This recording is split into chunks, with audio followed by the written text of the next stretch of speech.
तो बच्चों last class में हमने पढ़ा था रिफ्रैक्शन ऑफ लाइट, जिसमें हमने लॉज ऑफ रिफ्रैक्शन भी पढ़े, जिसमें हमारा सेकंड लॉ आया था जिसको हमने स्नेल्स लॉ कहा था। उसमें क्या कहा था? The ratio of sine of angle of incidence to the sine of angle of refraction is always constant for a given pair of media. और sine I upon sine R को हमने एक सिंबल दिया था mu, that is called refractive index of second medium with respect to first. तो बच्चे इसी term से स्टार्ट करते हैं इस वीडियो को।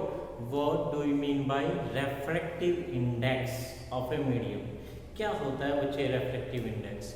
कैसे इसको फाइंड आउट करते हैं? देखिए क्या हुआ था बच्चे फिनोमेना। सपोज ये हमारा मीडियम 1, ये हमारा मीडियम 2। यहाँ मीडियम 1 से कोई लाइट रे ओब्लिक्यूली दोनों की बाउंड्री पर इंसिडेंट हो रही थी। सपोज आपने एक नॉर्मल ड्रॉ किया, यहाँ हो गया angle of incidence i. Suppose second medium is denser with respect to first, then this light ray deviates bends towards the normal. तो ये नॉर्मल की तरफ को बेंड हो जाएगी। और बच्चे हमने कहा था what is the cause of refraction? उसमें हमने क्या कहा था? The cause of refraction is that the speed of light in different media is different। अलग अलग मीडिया के अंदर, अलग अलग मीडियम में लाइट की स्पीड भी अलग अलग होती है। हमने कहा था रेयरर मीडियम में ज़्यादा स्पीड होती है, डेंसर में कुछ कम हो जाती है दूसरे मीडियम के रेस्पेक्ट में। तो यहाँ सारा खेल किसका है? स्पीड का है। सपोज फर्स्ट मीडियम में स्पीड ऑफ लाइट है v1, सेकेंड मीडियम में स्पीड ऑफ लाइट है v2। तब स्पीड ऑफ लाइट की टर्म में ही हम डिफाइन करते हैं रेफ्रैक्टिव इंडेक्स। तो बच्चे क्या कहते हैं? Refractive index of second medium. इसको हमने डिनोट किससे किया था बच्चे? म्यू से। और कैसे दिखाया था? 1 mu 2 is equal to speed of light in first medium, speed of light in first medium upon speed of light in second medium. The refractive index of a medium is defined by the ratio of speed of light in first medium to the speed of light in second medium। और symbolically हमने क्या कहा है? Speed of light in first medium is v1, speed of light in second medium is mu. तो क्या बन गया बच्चे? 1 mu 2 is equal to v1 upon v2। बच्चे हमेशा जब भी आप रेफ्रैक्टिव इंडेक्स फाइंड करेंगे किसी मीडियम का, तो उसमें ऊपर की तरफ जो हमारा न्यूमरेटर रहेगा उसमें स्पीड ऑफ लाइट आएगी फर्स्ट मीडियम की, और नीचे डिनोमिनेटर में आएगी जिस मीडियम के लिए आप रेफ्रैक्टिव इंडेक्स फाइंड कर रहे हो उस मीडियम की स्पीड ऑफ लाइट। तो ये बच्चे हो जाता है हमारा refractive index of second medium with respect to first.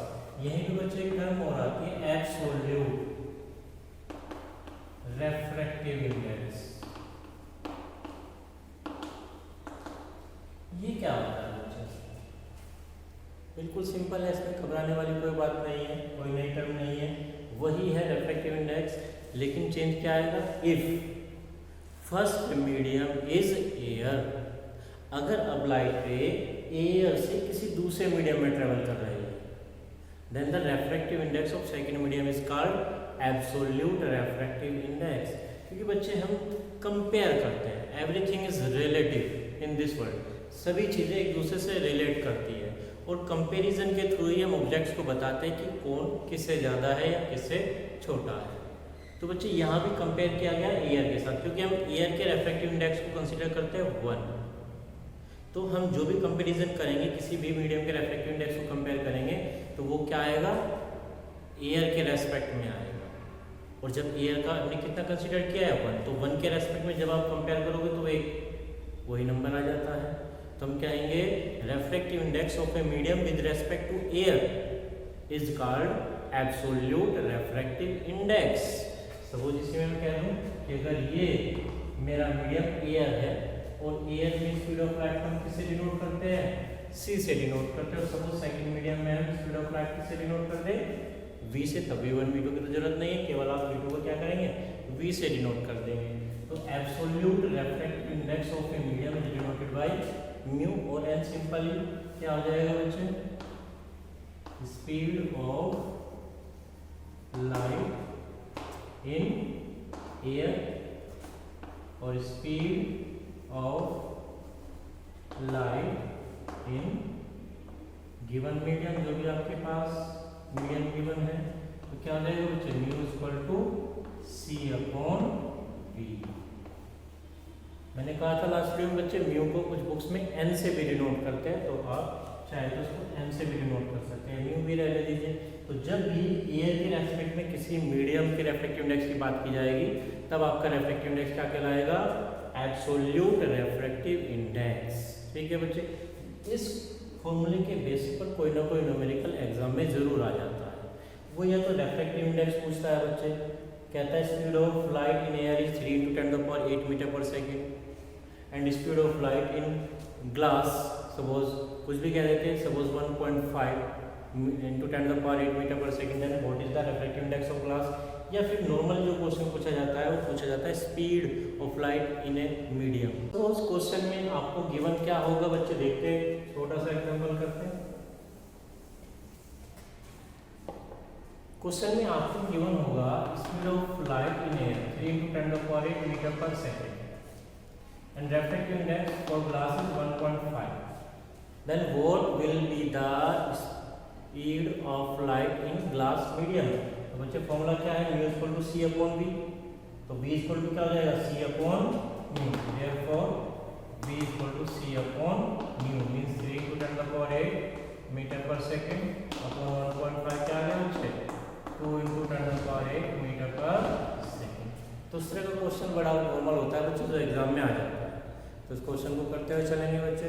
अब हम अगला टॉपिक करते हैं बच्चे, बड़ा इंटरेस्टिंग टॉपिक है, क्या है, principal of reversibility.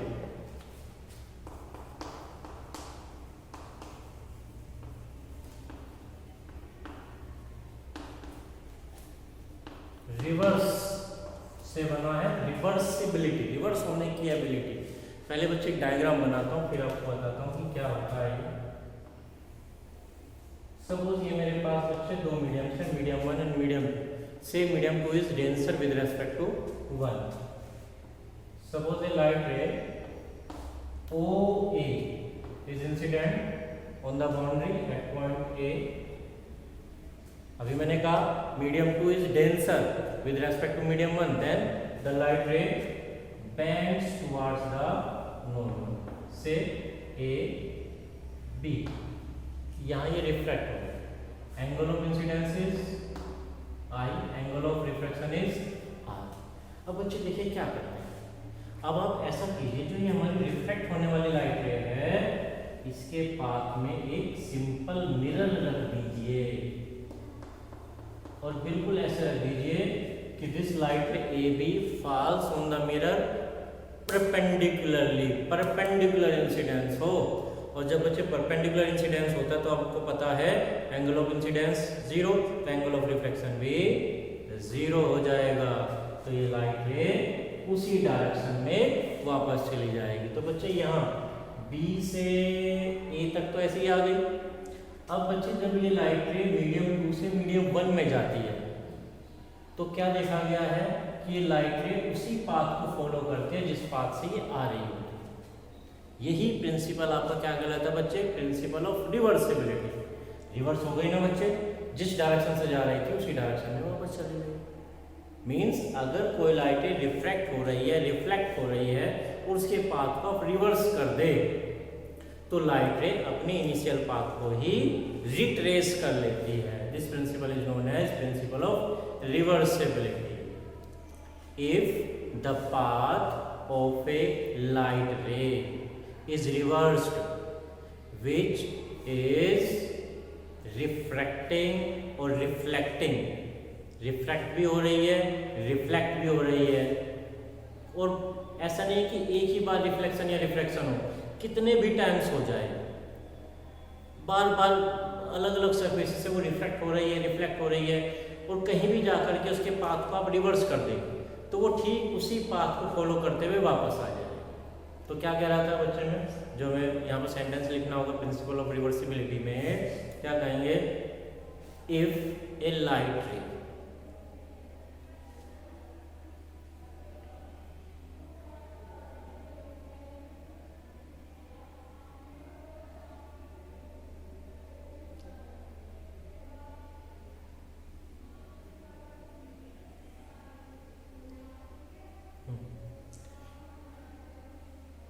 a light ray suffering a number of reflections or refractions.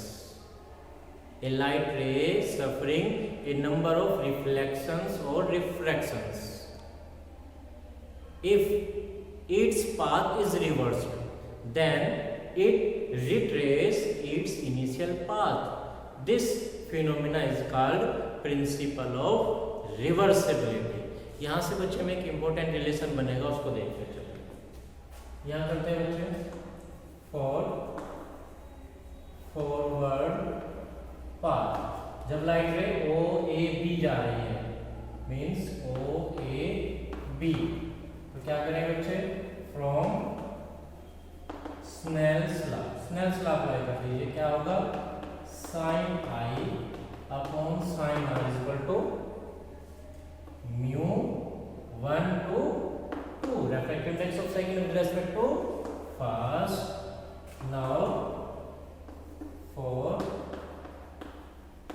reverse path means BAO. अब बच्चे देखिए क्या होगा, लाइट रे इंसिडेंट इधर से होगी, BA इंसिडेंट पे हो जाएगी, मीन्स एंगल ऑफ इंसिडेंस आपका क्या हो जाएगा, R, एंगल ऑफ रिफ्लेक्शन क्या हो जाएगा, I, means sign R upon sign I। और बच्चे 2 से 1 में जा रही है, तो रेफ्रेक्टिव इंडेक्स होगा 2 mu 1, means refractive index of first with respect to second, दोनों इक्वेशंस का मल्टीप्लाई कर देते हैं बच्चे, कर दीजिए। क्या हो गया, sine I sine R multiply sine R sine R is equal to 1 mu 2 multiply 2 mu 1। Sine R से साइन आर कैंसिल हो गया, साइन आई से साइन आई कैंसिल हो गया, 1 रह गया, 1 is equal to 1 mu 2 2 mu 1। ये रिलेशन आ गया बच्चे। इसको आप कैसे लिख सकते हो, इसको आप ऐसे लिख सकते हो, suppose 2 mu 1 is equal to 1 upon 1 mu 2। क्या समझे बच्चे, अगर आपको एक रेफ्रेक्टिव इंडेक्स पता है, refractive index of medium second with respect to medium 1, means जब लाइट रे 1 से 2 में जाएगी तो आपको क्या चाहिए, refractive index of second medium, वो आपको गिवन है। सपोज ये एयर है, ये ग्लास है, तो ग्लास का रेफ्रेक्टिव इंडेक्स आपको पता है विद रिस्पेक्ट टू एयर। लेकिन कभी ऐसा हो जाए कि लाइट रे सेकंड से फर्स्ट में जाए, मींस ग्लास से एयर में जाए, तो रेफ्रेक्टिव इंडेक्स कैसे निकलेगा, कैसे निकलेगा। ये क्या हो गया, refractive index of second medium, means suppose glass with respect to first, और ये क्या हो गया, refractive index of first, suppose air with respect to second means glass. तो एक रेफ्रेक्टिव इंडेक्स का जब आप रेसिप्रोकल करेंगे तो मीडियम चेंज हो जाएगा। अगर सेकंड का रेफ्रेक्टिव इंडेक्स फर्स्ट के रेस्पेक्ट में दिया हुआ है, उसका रेसिप्रोकल आप कर दो तो आपको क्या मिल जाएगा, refractive index of medium first with respect to second. ये फॉर्मूला हमें काम आ सकता है बच्चों। फॉर एग्जांपल मैं कहूँ refractive index of glass with respect to air, mu से डिनोट कर रहे हैं यहाँ पर, is 1.5। What will be the refractive index of air with respect to glass, क्या जाएगा, 1/a म्यू g मींस 1/1.5 को सोल्व कर देंगे। ठीक है बच्चे, एक और टॉपिक करते हैं बच्चे इस क्लास में।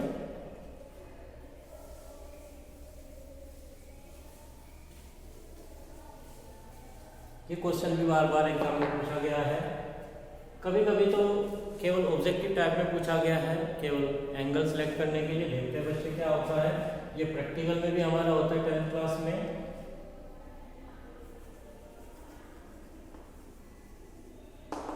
Refraction of light